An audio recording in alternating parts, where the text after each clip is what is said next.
The clock read 11:47 when Dr. Victoria Ashford pushed open the heavy glass doors of St. Catherine's Medical Center. Her heels clicked against marble floors, empty hallways, fluorescent lights humming overhead. She'd been in back-to-back board meetings for 14 hours. Her shoulders ached, her head throbbed, but the hospital never slept, and neither did she. Victoria was 39 years old, CEO of the largest private hospital network in the state. Forbes had called her the surgeon who cut her way to the top. She'd stopped operating 5 years ago, too busy running an empire. Sometimes she missed it, the focus, the clarity, a problem you could actually fix with your hands. Tonight felt different, heavy. They'd lost another patient that morning, third one this month. Complex neurological cases, the kind that required precision, experience, instinct. Her doctors were good, but good wasn't always enough. She rode the elevator to the executive floor, 16th level. Her office overlooked the city, glass walls, leather chairs, degrees framed on walls that rarely saw her anymore. She swiped her keycard. The door clicked open. Then she froze. A man stood at her desk, white janitor's uniform, dark hair going gray at the temples. He was reading something, her files, patient charts spread across the polished wood surface, a red pen in his hand. Her voice came out sharp, cold. "What the hell are you doing?" The man's head snapped up. His eyes went wide, brown eyes, tired but intelligent. He dropped the pen like it burned him. "I'm sorry. I didn't think anyone would be here this late." Victoria's hand moved to her phone. Security on speed dial. "You're going through confidential patient files. That's a federal crime." "I know how it looks." He raised his hands slowly, calm, no threat. "But I can explain."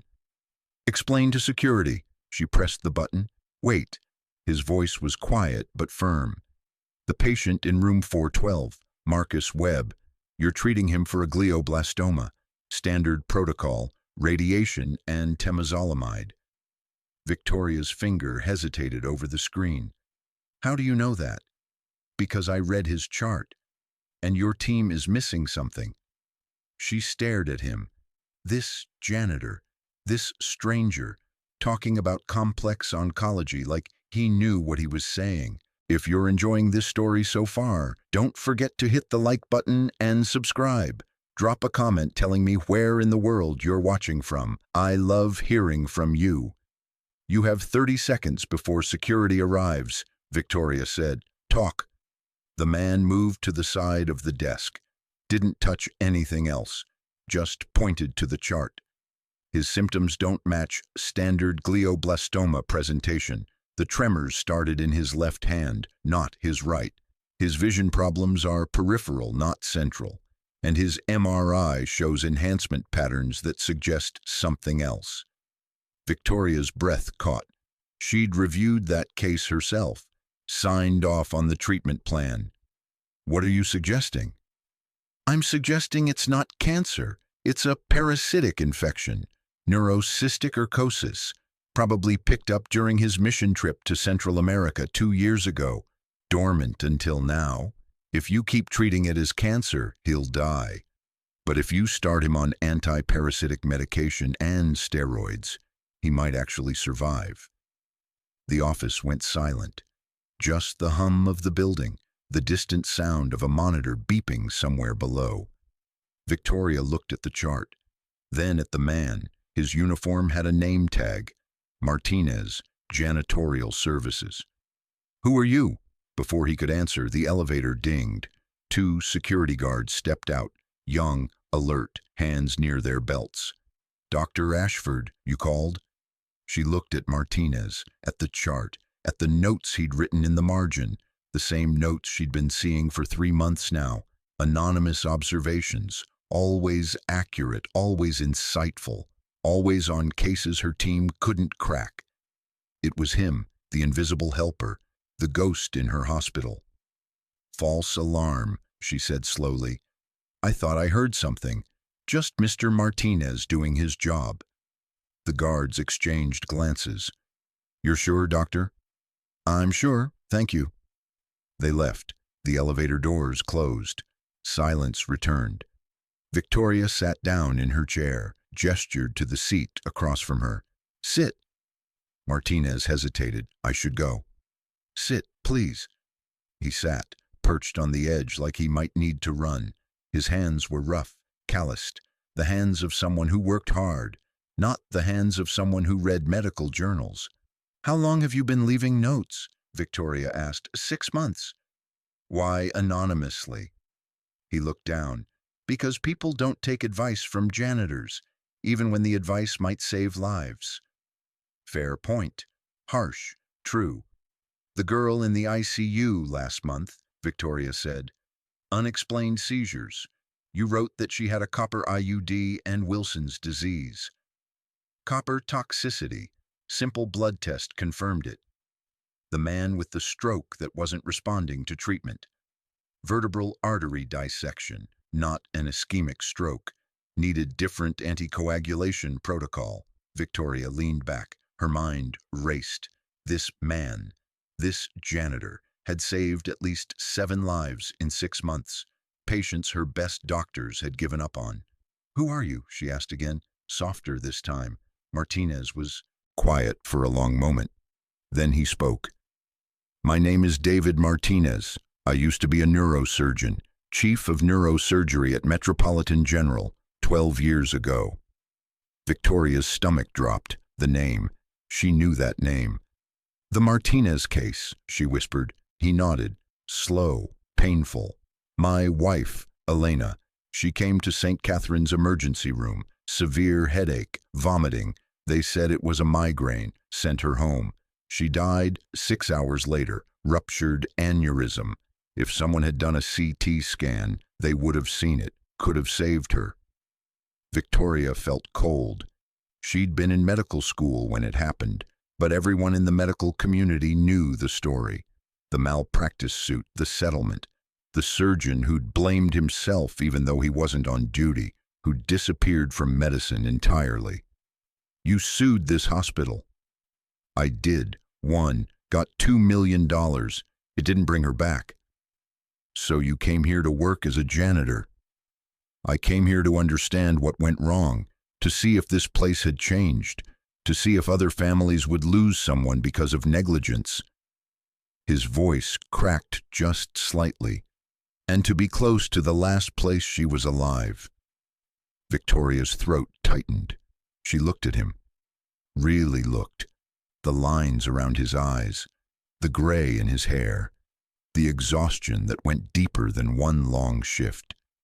You gave up your career. I gave up surgery, but I couldn't give up medicine. So I watch, I read, I try to help when I can. Why not come back, reapply for privileges? You're clearly still brilliant. David's hands clenched. Because I have a son, Noah. He's 11 now. He was 3 when his mother died. He has autism, high functioning, but he needs structure, consistency, someone who's always there. Surgery doesn't allow that. Night shifts cleaning offices do. Victoria's chest ached. She thought of her own life. Empty penthouse, expensive furniture, no one waiting, no one needing her. Where is he now? With a neighbor, Mrs. Chen. She watches him when I work nights. She's 78. She falls asleep by 9. Noah knows to stay quiet, to read his books, to not bother her. He smiled sadly. He's a good kid, better than I deserve. That's not true. Isn't it? I couldn't save his mother. I can barely afford his therapy. I work here because the health insurance is decent and the schedule is flexible. I'm a genius surgeon mopping floors because I failed the one person who mattered most. Victoria stood, walked to the window. The city spread below. Lights everywhere, people everywhere, all of them fighting their own battles. The patient, Marcus Webb. You're certain about the diagnosis? I'd stake my medical license on it, if I still had one. She turned, looked at him. This broken, brilliant man who'd lost everything and still tried to save strangers. Tomorrow morning, 8 a.m., you and I are going to review that case with my head of neurology, and you're going to explain exactly what you see.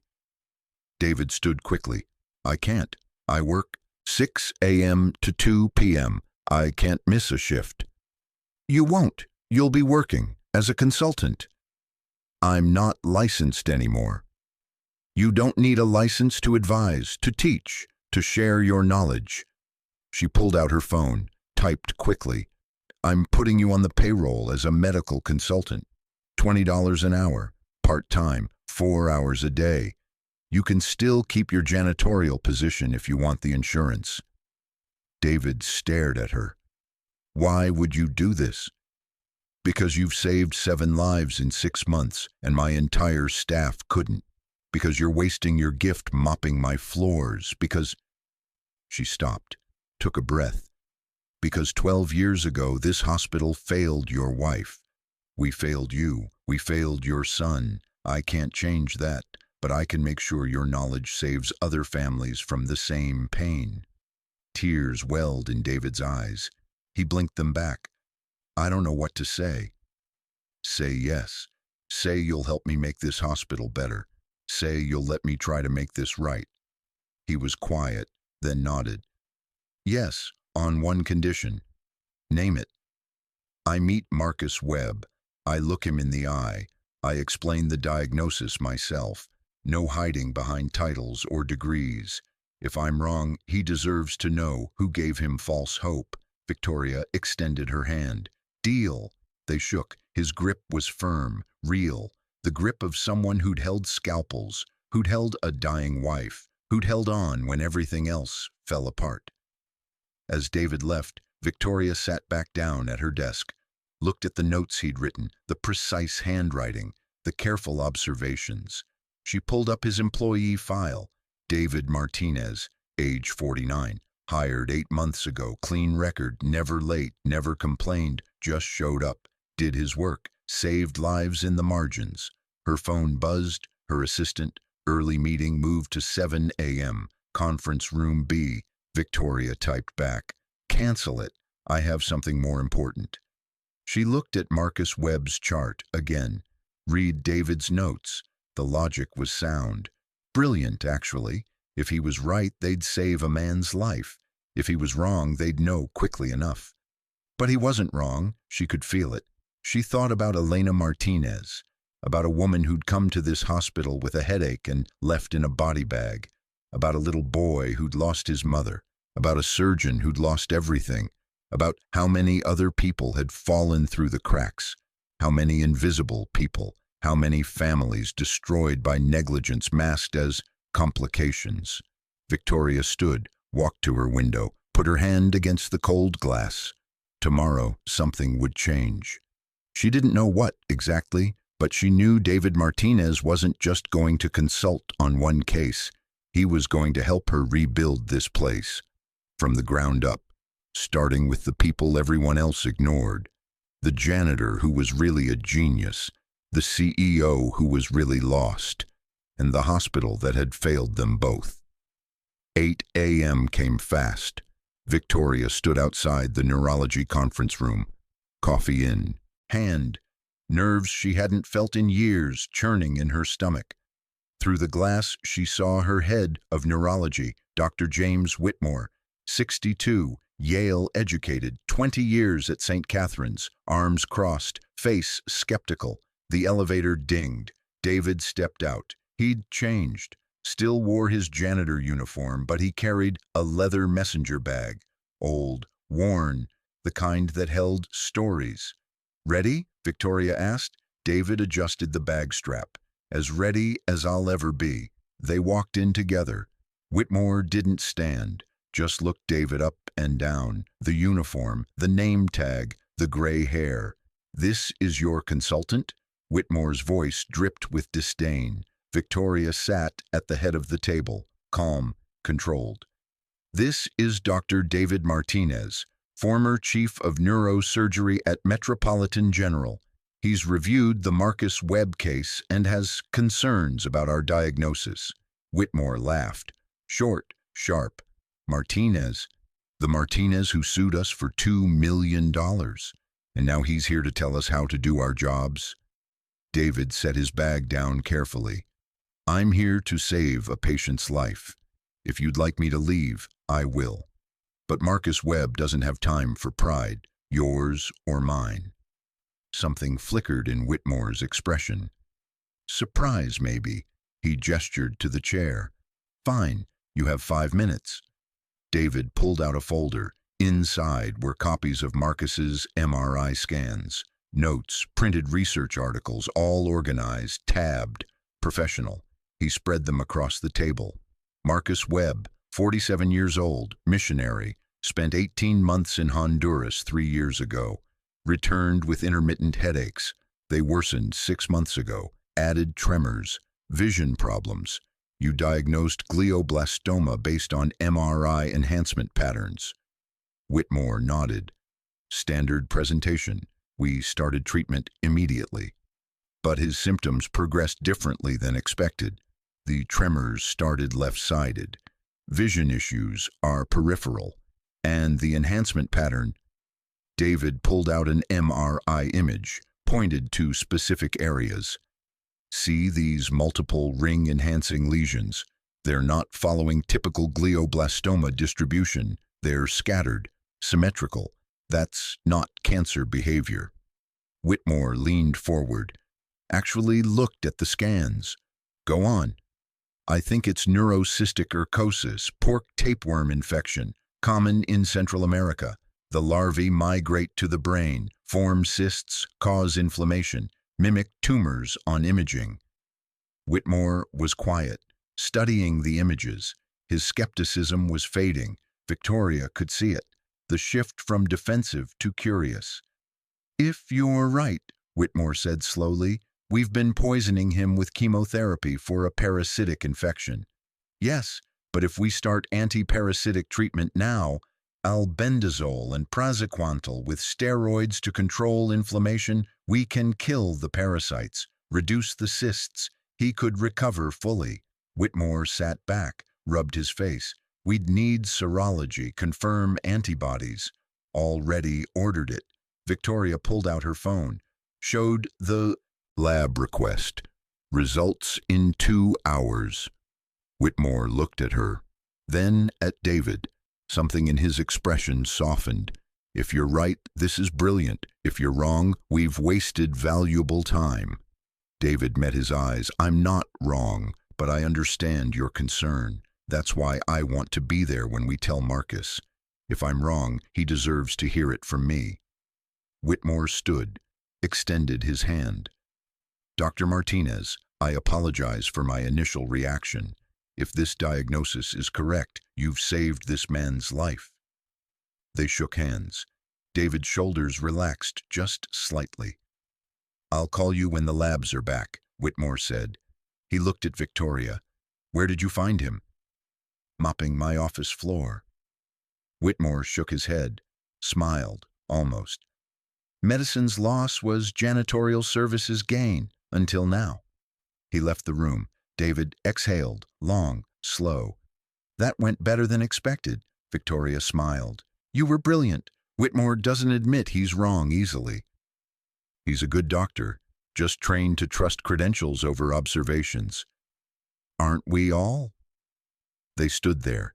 The conference room suddenly felt smaller, more intimate. Victoria studied him, the way he'd handled himself. Confident but not arrogant. Knowledgeable but respectful. Nothing like the broken man she'd imagined after reading about the lawsuit. Can I ask you something? Victoria said. Depends on the question. Why didn't you fight to keep your medical license?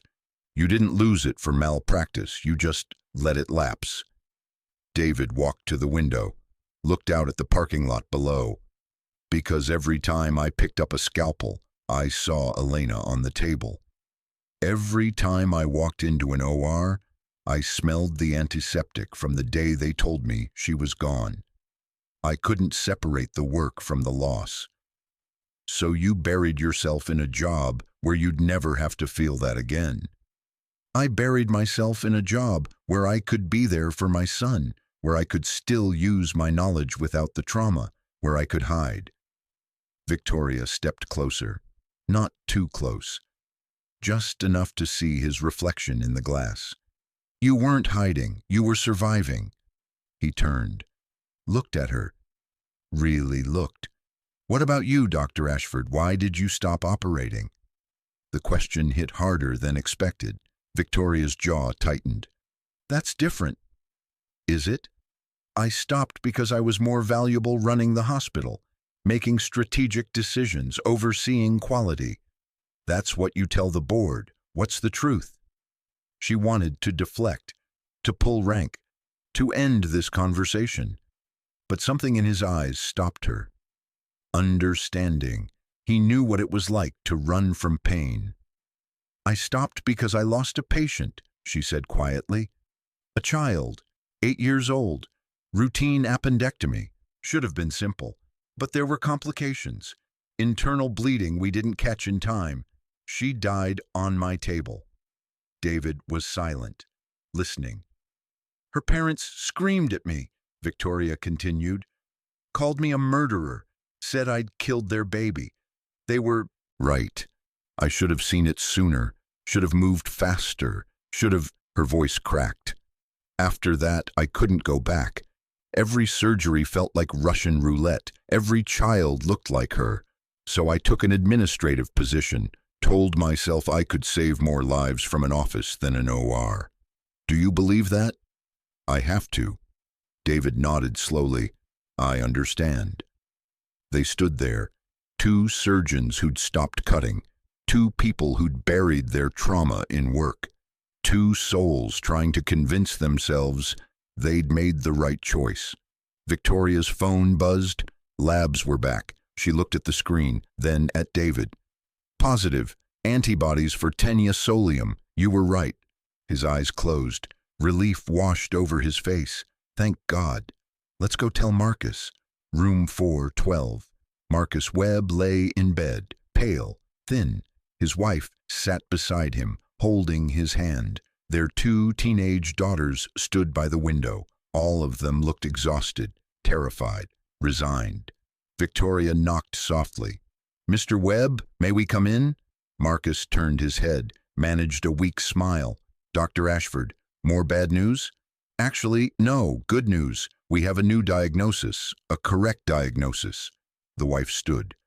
What do you mean, new diagnosis? You said it was brain cancer. David stepped forward. Mrs. Webb, my name is Dr. David Martinez. I've been consulting on your husband's case. We ran additional tests. It's not cancer. It's a parasitic infection called neurocystic urcosis. We can treat it. He can recover. Silence. Then the wife's knees buckled. Victoria caught her, held her steady. The daughters started crying. Marcus just stared at the ceiling, tears streaming down his face. I'm not dying. Not from this, David said gently. We'll start treatment today. Anti-parasitic medication, steroids. It'll take months. But the prognosis is good, very good. Marcus reached out, grabbed David's hand, squeezed hard. Thank you, I can't, thank you. David squeezed back. You're welcome, but thank Dr. Ashford. She's the one who made sure we looked deeper. Victoria felt her throat tighten. She wasn't used to gratitude, wasn't used to wins that felt this pure.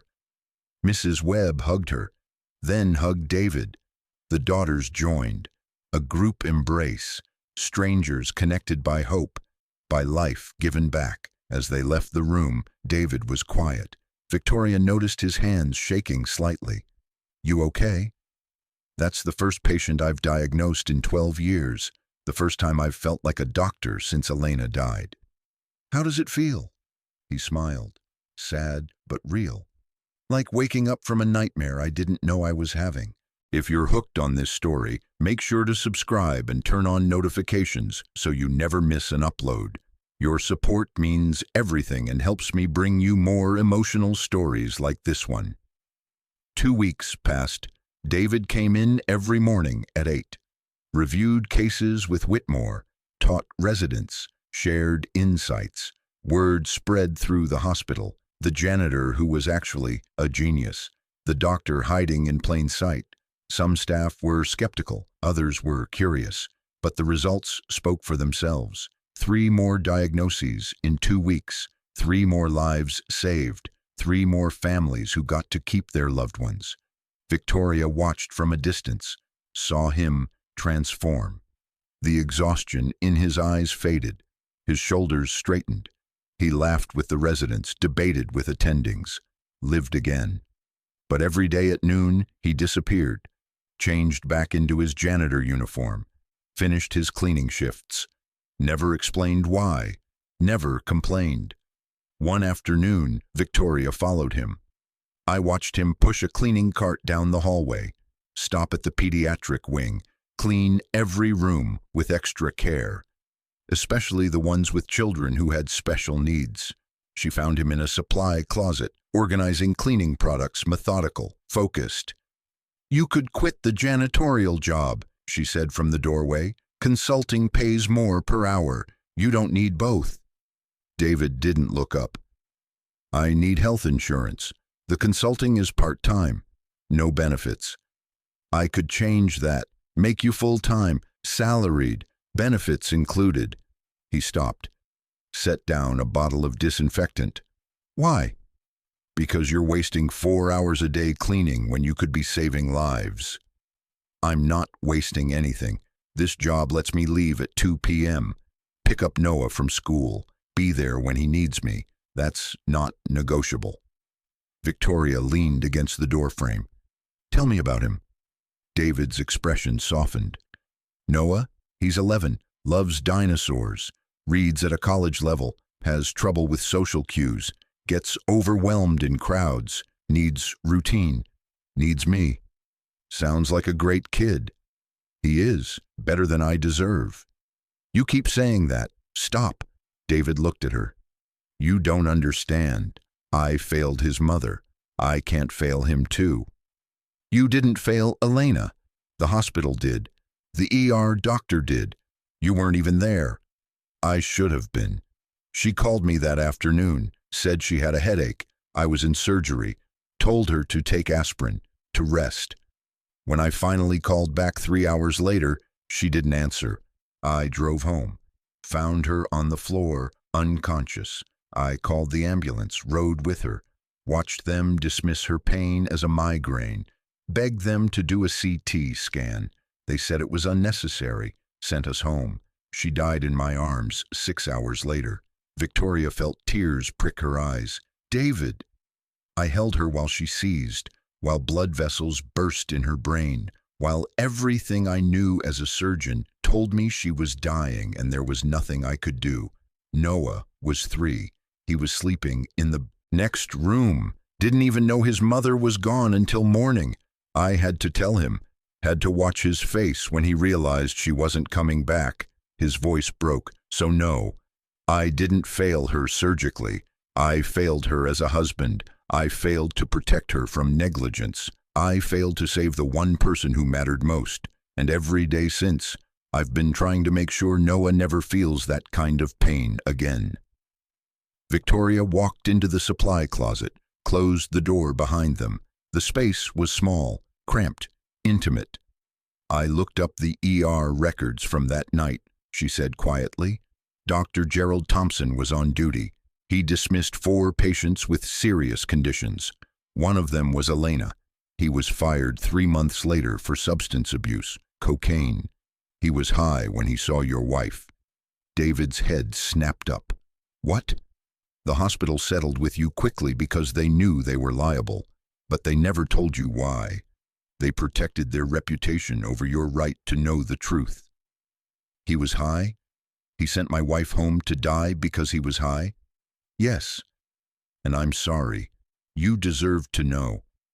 David slammed his hand against the metal shelf. Bottles rattled. His breathing came fast, ragged. "Where is he now?"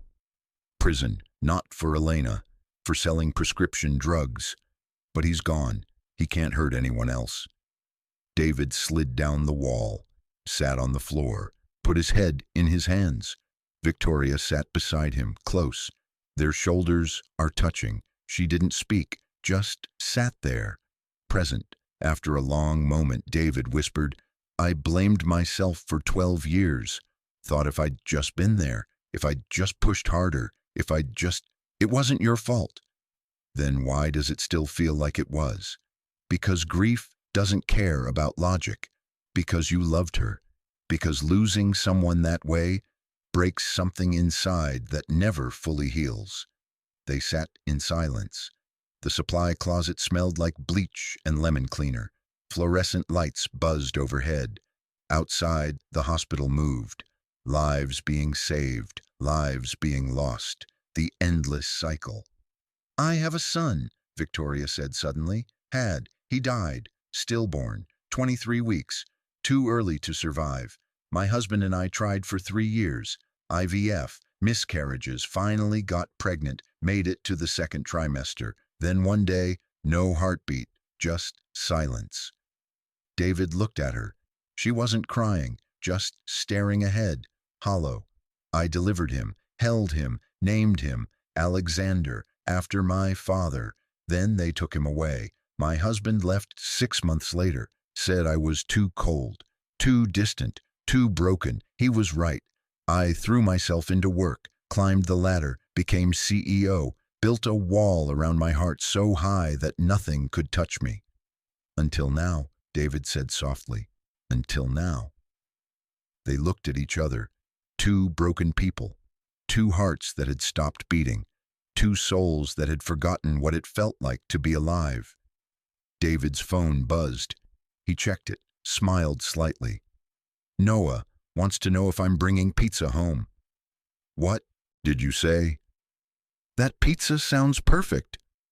Victoria stood, offered her hand. David took it. She pulled him up. They stood close. Too close, maybe. "I'd like to meet him," Victoria said. "Noah, if that's okay." David hesitated. "Why?" "Because you talk about him like he's your reason for breathing. Because I want to understand who you're fighting so hard for. Because..." She paused. Honest. Vulnerable. "Because I haven't felt connected to anything real in years. And you're the most real person I've met." David studied her face, searching for something. Truth, maybe. Sincerity. "Tomorrow," he said. "Come by after school, 3:30. I'll text you the address." "I'll be there." As Victoria walked back to her office, something felt different. Lighter. Like a weight she didn't know she was carrying had lifted just slightly. Her assistant met her in the hallway. "Dr. Ashford, you have 15 voicemails. The board wants to meet about the Martinez situation. Some of the staff are uncomfortable with..." "Schedule the board meeting for next week. Tell them I'm working on something important." "More important than the board?" Victoria smiled. "Much more important." The next afternoon, Victoria drove to David's address. A small apartment complex on the edge of town. Older building, clean but worn. Playground in the courtyard. Kids playing. Laughter. She found his unit, 3rd floor, knocked. The door opened immediately. David stood there. Jeans, simple shirt, no uniform, no white coat. Just a man, just a father. "Come in." The apartment was small, 1 bedroom probably, but it was warm, clean, books everywhere. Children's books, medical journals, dinosaur posters on the walls. A sensory swing hung in the corner of the living room. Then she saw him. Noah, sitting on the floor, building something elaborate with Legos. Dark hair like his father, serious expression, focused completely on his creation. "Noah," David said gently, "someone's here to meet you." Noah looked up, brown eyes, intelligent, cautious. He studied Victoria carefully, didn't speak. "This is Dr. Ashford. She works with me at the hospital." Noah stood, walked over slowly, extended his hand. Formal. "It's nice to meet you, Dr. Ashford. My dad says you're helping him be a doctor again." Victoria shook his hand. "I'm trying, but mostly he's helping me." Noah smiled. Small, genuine. "He's good at helping. It's his superpower." "What's yours?" "Remembering things. I can remember anything I read. Want to hear about Triceratops? Absolutely. For the next hour, Victoria sat on David's worn couch, listened to Noah explain dinosaur taxonomy, watched him build increasingly complex Lego structures, saw how David guided him gently when he got overwhelmed, how he understood his son's needs without words. This was a family broken by tragedy, but whole in the ways that mattered, connected, present, real. As Noah went to his room to get more books, David sat beside Victoria, close, comfortable. "He likes you," David said. "That's rare. I like him. He's extraordinary. He is. Most people just see autism, don't look past it to see the kid. Most people are idiots." David laughed, really laughed. The sound filled the small apartment, warm, alive. Noah returned, arms full of dinosaur encyclopedias. He sat between them, started reading. His voice is steady, confident, happy. Victoria looked at David over Noah's head. He looked back. Something passed between them. Understanding, connection. The beginning of something neither of them expected. The beginning of healing. The board meeting started at 9 a.m. Victoria sat at the head of the mahogany table. 7 board members, all men, all wealthy, all suspicious. Charles Brennan spoke first. Silver hair, custom suit, investment banker who'd never touched a patient. "Dr. Ashford, we need to discuss this Martinez situation." Victoria kept her voice level. "What situation? You've hired a janitor as a medical consultant, a man who sued this hospital for $2 million, a man with no active medical license. The optics are terrible. The results are excellent. 3 lives saved in 2 weeks. 0 malpractice concerns. Residents are learning. Patients are benefiting." Another board member leaned forward. Robert Chen, real estate developer. "That's not the point. You're exposing us to liability. What if he makes a mistake? What if patients find out he's not licensed? What if the media discovers we're paying the man who sued us? Then the media will discover we're humble enough to admit past failures and smart enough to recognize talent regardless of where we find it." Brennan's jaw tightened. "This isn't about humility, it's about reputation, about protecting this institution." "This institution," Victoria said slowly, "killed his wife through negligence.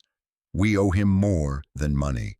We owe him a chance to heal, to contribute, to matter again. We owe him nothing." Brennan stood, paced. "The settlement closed that chapter. You're letting personal feelings cloud professional judgment."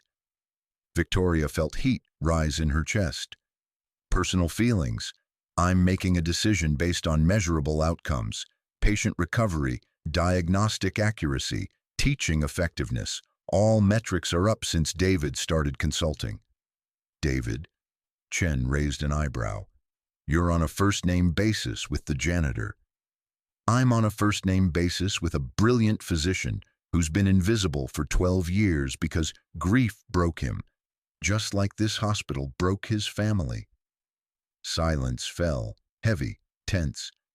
Brennan sat back down, folded his hands. "Dr. Ashford, you've done excellent work as CEO, but this decision is clouding your judgment. We're recommending you terminate Martinez's consulting contract immediately." "And if I refuse? Then we'll vote to remove you from your position." Victoria's blood went cold. She looked around the table, saw the nods. The agreement. 5 votes have already decided. "You'd fire me for doing what's right? We'd fire you for creating unnecessary risk." Brennan's voice was calm, final. "You have until end of the day Friday. Terminate the contract or resign." Victoria walked back to her office, numb. 20 years building her career, gone because she'd chosen to see David as human instead of liability. Her phone buzzed. "David, Marcus is being discharged today, wanted you to see." She went to room 412. Marcus stood by the window, walking, steady. His wife packed his belongings, daughters laughing, planning welcome home dinners. David stood in the doorway, smiling, watching his diagnosis become healing. Victoria joined him. This is beautiful. It's why I became a doctor, moments like this. She wanted to tell him about the board meeting, about the ultimatum, about how everything was falling apart. But she couldn't. Not yet. Not while he was finally happy. Marcus saw them, walked over, strong, alive. Dr. Ashford, Dr. Martinez, I can't thank you enough. You gave me my life back. You did the hard work, David said. We just pointed you in the right direction. After Marcus left, David turned to Victoria. Something's wrong, I can see it. She couldn't lie to him, didn't want to. The board wants me to fire you. They're threatening to remove me as CEO if I don't. David's face went pale. When? I have until Friday. Then do it. Fire me. I won't let you lose everything because of me. I'm not firing you. Victoria, I spent 12 years building walls, protecting myself, staying safe. Then you showed up mopping my floor and reminded me what it feels like to care about something real. I'm not going back. You'll lose your career. I've already lost everything that mattered. My son, my marriage, my ability to operate. What's one more thing? She smiled sadly.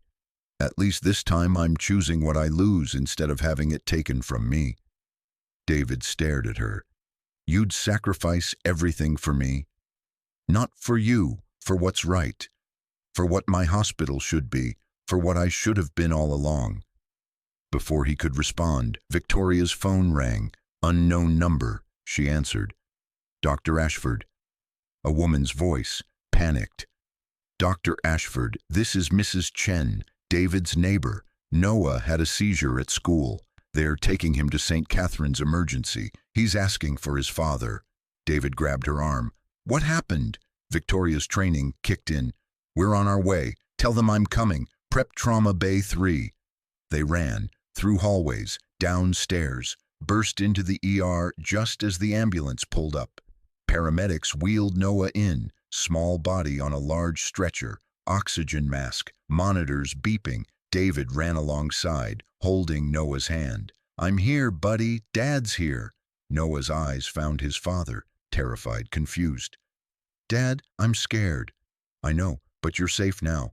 We're going to figure this out. The ER attending met them. Dr. Sarah Park, competent, fast. Seizure at school, no history of epilepsy, vitals stable but post-ictal. We need a CT. Victoria stepped in. I want Dr. Martinez consulted immediately. Park hesitated. He's not licensed. I don't care. Consult him, now. David was already moving, examining Noah, checking pupils, reflexes, asking questions in a gentle voice.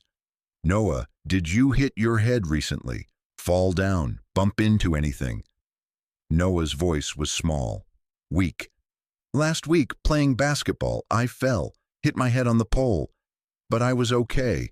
I didn't tell you because I didn't want you to worry. David's face went white. Victoria saw it, the fear, the realization. Get him to CT, now. David's voice shook. I think he has a subdural hematoma, slow bleed, been building pressure for days. Park ordered the scan. They moved fast. 20 minutes felt like hours. David stood outside the CT room, hands pressed against the glass. Victoria stood beside him. If something happens to him, David whispered, I have nothing left. Nothing's going to happen. You caught it. You know what you're doing. I didn't catch it a week ago when he fell. I should have examined him, should have seen the signs. You're a father first. Fathers don't see their children as patients. The scan finished. Images appeared on the monitor. Victoria's breath caught. There it was, a thin crescent of blood between skull and brain. Small but growing. Pressure building. Another seizure could be fatal. He needs surgery, David said flatly. Craniotomy, drain the hematoma, decompress the brain. Park nodded. I'll call neurosurgery. No, Victoria pulled out her phone, called Whitmore directly. James, Noah Martinez needs emergency craniotomy. You're operating. David Martinez is scrubbing in. Whitmore's voice was cautious. He's not licensed. He's the best neurosurgeon you've ever worked with. His son's life is on the line. If you don't let him in that OR, I'll fire you right now. Silence. Then, prep or two, we will go in 30 minutes. The OR was cold, sterile, white light everywhere. Noah lay on the table, tiny under the drapes, anesthesia already in, breathing tube placed, monitors steady. David stood at the sink, scrubbing, mechanical. His hands shook. Victoria approached, not scrubbed, not allowed in, but she came anyway. You can do this, she said through the glass. It's my son. Which is why you're the only person who should be in there. You love him more than anyone. You'll fight harder, see clearer, care more. What if I fail? You won't. Because 12 years ago you learned what failure looks like. And you've spent every day since making sure it never happens again. David looked at her, eyes wet. I'm terrified. Good. Terror keeps you sharp. Use it. He nodded, dried his hands, put on the gown, the gloves, walked into the OR. Whitmore was already there, prepped, ready. You good? Whitmore asked. David looked at Noah's small head, the marked incision site. The life depends on him. No, but I'm doing this anyway. Then let's save your son. The surgery took 2 hours. Victoria watched from the observation deck, saw David's hands steady as they worked, saw the precision, the care, the love translated into surgical excellence. They opened the skull, drained the blood, relieved the pressure, controlled every bleeder, closed perfectly. When it was done, David stepped back, removed his gloves, stared at his son. He's stable, Whitmore said. Vitals good, no complications. You did it, David. David said nothing, just stood there, shaking. The anesthesiologist started waking Noah, slow, careful. Minutes passed, then Noah's eyes fluttered open, confused, groggy. Dad? David was at his side instantly. I'm here, buddy. Did I have surgery? Yeah, but you're okay now. You're going to be fine. Noah smiled, drowsy. You fixed me, like you fix everything. David's composure broke. Tears streamed down his face. He pressed his forehead to Noah's hand. You scared me so much. Sorry, Dad. I love you. I love you too, so much. Victoria watched from above, tears on her face. She wasn't alone. Nurses, residents, other doctors, all watching this father and son, this moment of pure love. 3 days later, Noah was released, walking, talking, making jokes about his shaved head.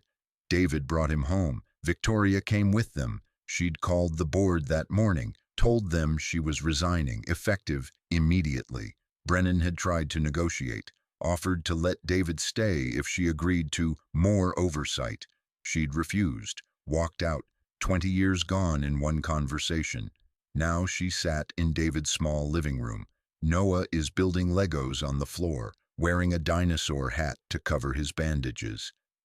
You didn't have to resign, David said quietly. Yes, I did. I couldn't work for people who value reputation over humanity. What will you do? Victoria smiled. I don't know. For the first time in 20 years, I have no plan, no 5-year strategy, no board to impress. How does it feel? Terrifying and free. Noah looked up. Dr. Ashford, do you want to help me build a brachiosaurus? I'd love to. She sat on the floor, followed his careful instructions, connected tiny pieces into something bigger, something whole. David watched them, his son, this woman. 2 pieces of his life that shouldn't fit but somehow did. His phone buzzed. Unknown number. He answered. Hello, Dr. Martinez. This is Helen Rodriguez. I run the free community clinic downtown. I heard about what happened at St. Catherine's, about your surgery, about you. Okay. I'm calling because we need someone like you, someone who sees patients others ignore, who treats people with dignity, who remembers what medicine is supposed to be." She paused. "We can't pay much, no benefits, but we serve the people who fall through cracks, the uninsured, the homeless, the invisible." David looked at Noah, at Victoria, at the small apartment that had been his world for 12 years. "I'll need flexible hours. My son comes first." "We understand. And I'll need to bring someone with me, a partner, someone who understands what it means to rebuild." He looked at Victoria. She looked back, surprised, hopeful. "Who?" Rodriguez asked. "A former CEO who's looking for a reason to care again." Victoria's eyes widened. "David," he covered the phone, "you said you have no plan. Here's one. Help me build something real. No boards, no politics, just medicine, just people." Victoria thought about her empty penthouse, her vacant calendar, her life built on achievements that meant nothing. Then she thought about Marcus Webb walking out of the hospital, about Noah's small hand in David's after surgery, about the feeling of sitting on a floor building dinosaurs. "Yes," she said, "I'm in." David smiled, spoke into the phone. "We'll both be there Monday." 6 months later, the free community clinic had doubled in size. David handled complex cases. Victoria managed operations. Together they built something neither could have created alone. Noah came after school, did homework in the break room, helped organize supplies, made patients smile with his dinosaur facts. One evening, Victoria found David in the supply closet, the same place they'd first really talked. He was organizing bandages. She leaned against the doorframe. "You ever regret leaving St. Catherine's?" she asked. "Every day I save someone here, I regret it less." He looked at her. "You?" "I don't regret anything that led me here, to this, to you." David set down the box of gauze, walked over, stood close. "Victoria, I know it's complicated. We're colleagues, we're friends, we have history, we have baggage." "That's not what I was going to say." "Then what?" He smiled, soft, real. "I was going to say thank you for seeing me, for believing in me, for giving up everything to build this with me. You gave up everything first, 12 years ago, for Noah. And I'd do it again, every time." They stood there, close, the air between them charged with everything unsaid, all the ways they'd saved each other, all the ways they'd become whole by being broken together. Noah appeared in the doorway. "Dad, are we getting pizza? I'm starving." David laughed, stepped back.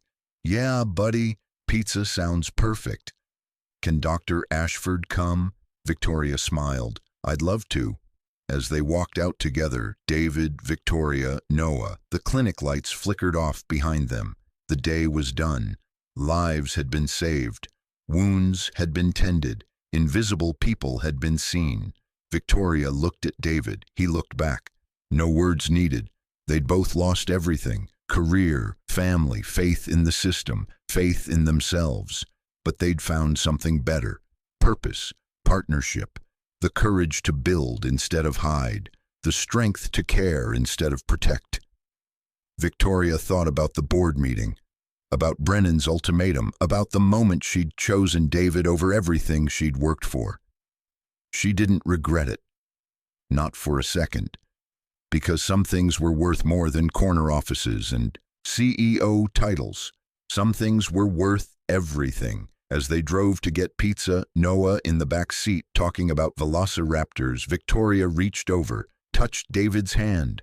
Just for a moment, he squeezed back, gentle, grateful, real. "Thank you," he whispered. "For what?" "For reminding me that broken things can be beautiful, that endings can be beginnings, that the people we overlook are often the ones who save us." Victoria smiled. "Right back at you." The city lights spread before them, endless, full of invisible people fighting silent battles, full of broken hearts learning to beat again, full of second chances waiting to be taken. They'd found theirs, and they weren't letting go. Thank you so much for watching until the end. If you loved this story about dignity, second chances, and the healing power of being truly seen, check out the other videos on your screen now. I think you'll really enjoy them. And don't forget to subscribe if you haven't already. See you in the next story.